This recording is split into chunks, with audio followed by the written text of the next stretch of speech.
Hey guys, welcome back. We're going to go ahead and show you how to remove this oil pan off of the 7.3. Show you how I do this. This is the most effective way I've found to get these off of here.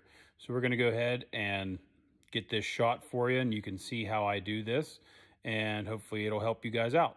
So let's get started. So now I need to drain the rest of the oil out of the oil pan that we drained from the top.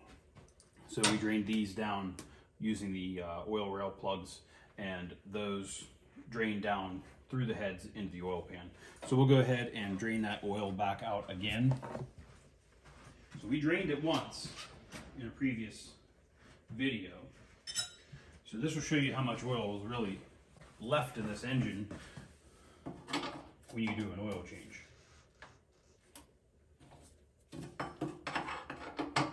Now, a lot of guys will say, this is an argument that I've seen some people have, oh, you need to change your high pressure oil. You don't. It's a 16 quart system. You have about 2 quarts, possibly 3 left over from your oil. So as you can see, there is a good bit of oil in here yet. Let's see if I can get that camera to see it for you there.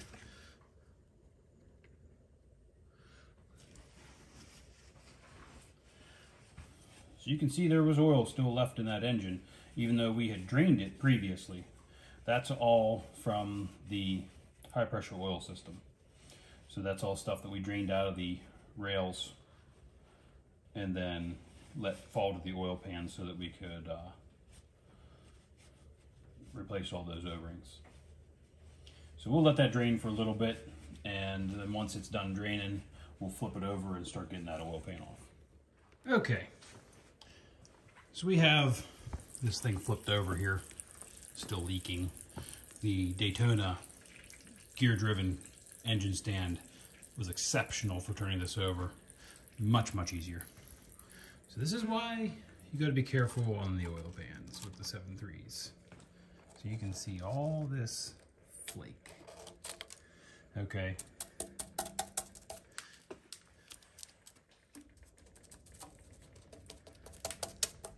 Okay.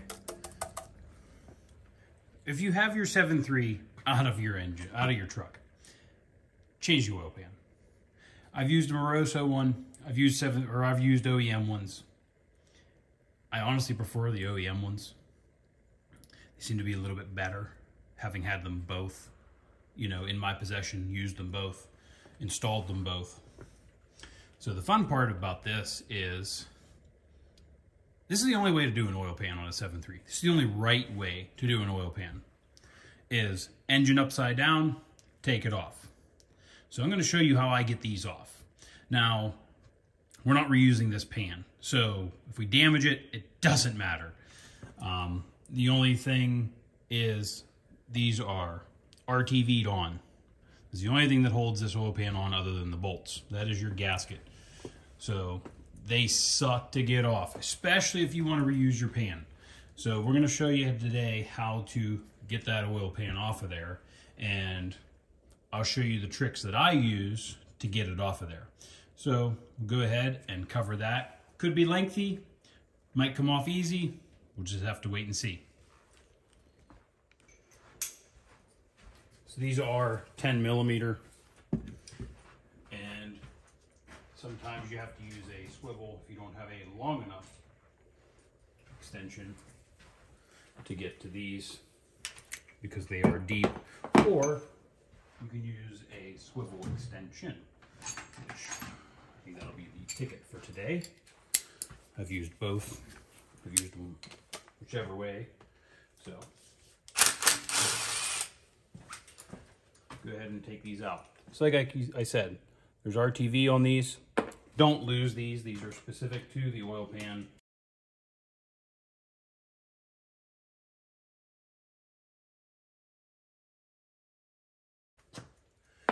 Something else you can do to these while they're off is change your oil pump in the front if you want.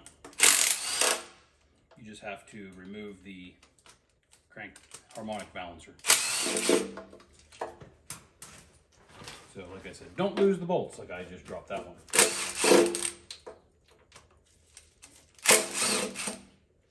Something else we're going to do on this oil pan is we're going to put a weld-in dipstick adapter in this.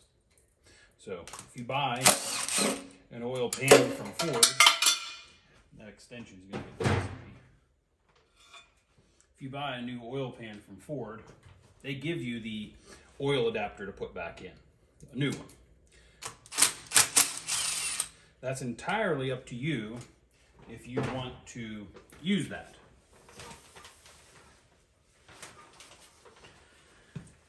I mean, they've lasted for many, many years without issues. But you can see this one, and I can't show it to you on the camera because you have to be here to see it. The camera won't pick it up, but it's got a concave pattern to it there. So I don't like to reuse those, and I like to do the weld-on dipsticks, weld-on dipstick adapters. So there's nothing else holding that oil pan on except for the RTV. Since we'll be using a hammer, I like to cover up these holes here just to make sure we don't get any dirt down in those oil passages. We don't need that. So, I had mentioned my Olfa knife before.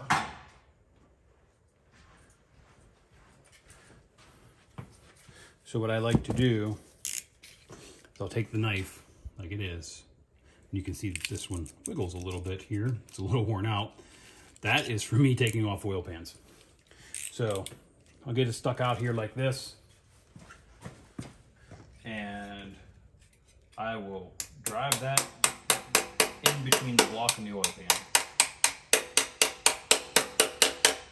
So this takes time.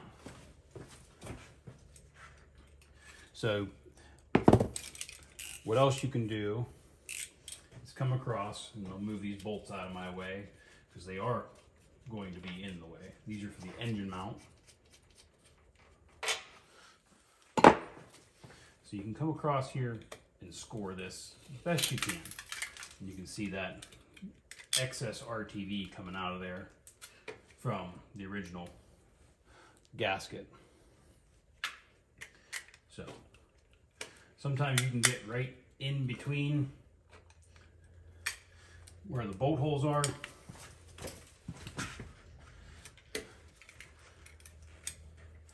But I can tell you this much, these babies are on there.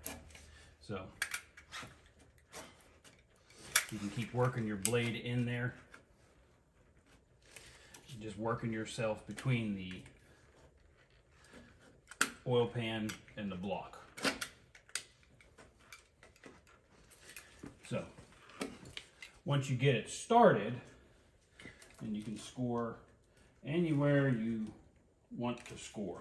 So make sure you score around the timing cover really, really well, because it is aluminum and you really don't want to risk breaking that. You just got to watch because your oil pickup is also in here. So you won't be able to drive the knife all the way through because the oil pickup is in your way. This is another reason I like these Olfa knives, because you can adjust your length of your blade. So that way you can get around things, and they're very, very flexible, which is nice.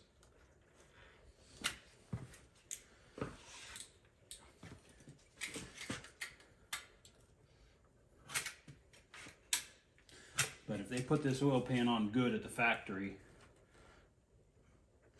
you'll have some issues getting in between, and it'll take you some time to get it off of there. So like I said, we're not going to be reusing this oil pan. So if I bend it up, I really don't care.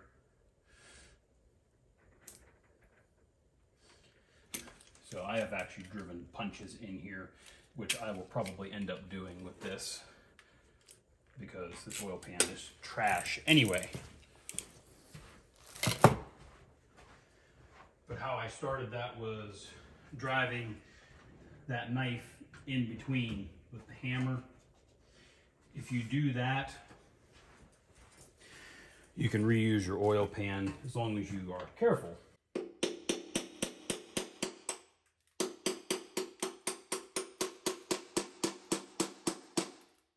So like I said, we have a little very narrow punch there just to give me some space, because we aren't reusing this oil pan, so it doesn't matter if we bend it up. And that left me enough room to get this Olfa knife in here so that I could come in and cut the RTV seal. As you can see, that knife just went right in there nice and easy.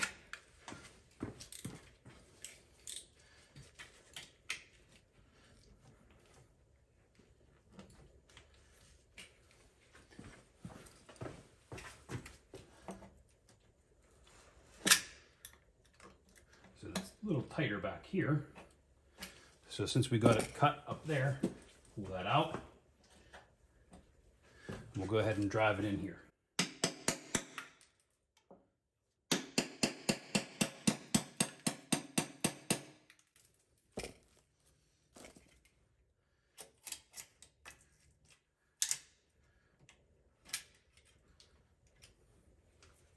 So this whole side's free. I got around the front. If you were smart, unlike me, you'd have taken the flywheel off before you put it on the engine stand. That way you could get around that back a lot easier. But you can come around here and do the same thing on this side. Go ahead and score that as best you can.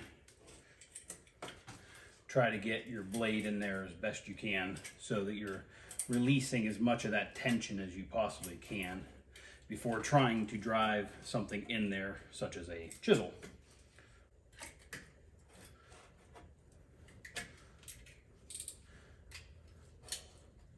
Like I said, these Olfa knives are great for stuff like this, these snap-off blades, because you can adjust the length of your knife as you go, unlike a utility blade knife where you only have a certain depth to work with, and that's all you get.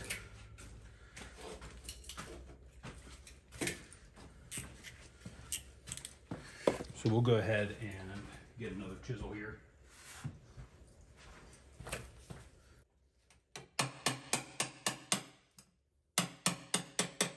Just watch driving that in there, because you do have mains that you have to worry about, main caps. So don't just go sinking that chisel inside this engine.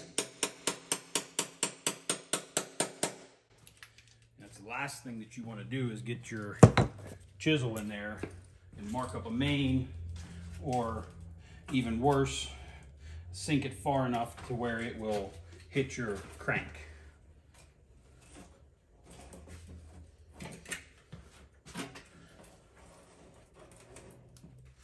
So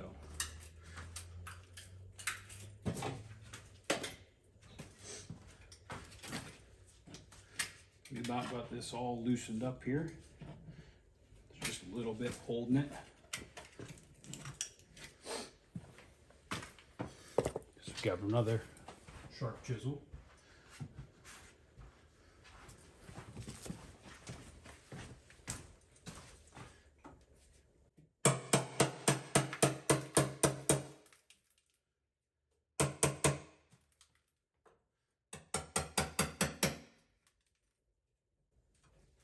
So like I had said, if you were smart, unlike me, you'd have taken the flywheel off. So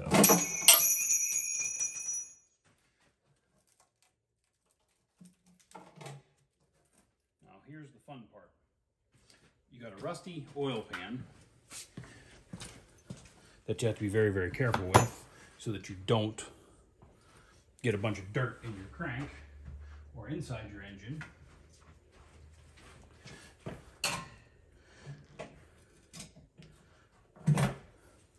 So we'll go ahead and stick this punch back in here, because as you can see, the oil pan is loose now.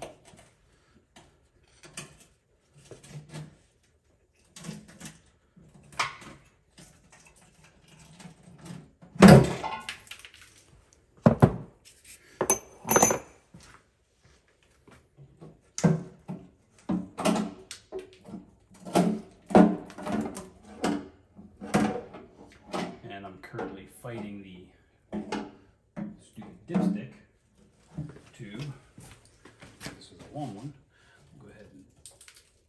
bend it because it's getting replaced also.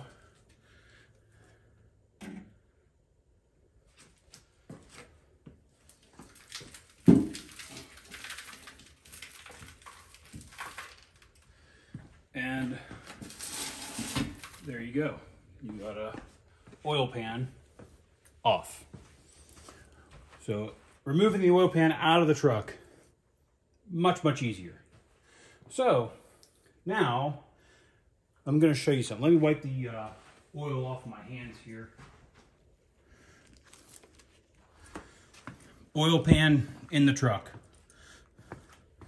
You have all this oil, this residue, okay? This is all going to come down. It always wants to leach down. It'll never stop leaching unless you completely clean it off. Why do you need to do an oil pan upside down on a stand on a 7.3? Look at all this extra RTV that's still on here.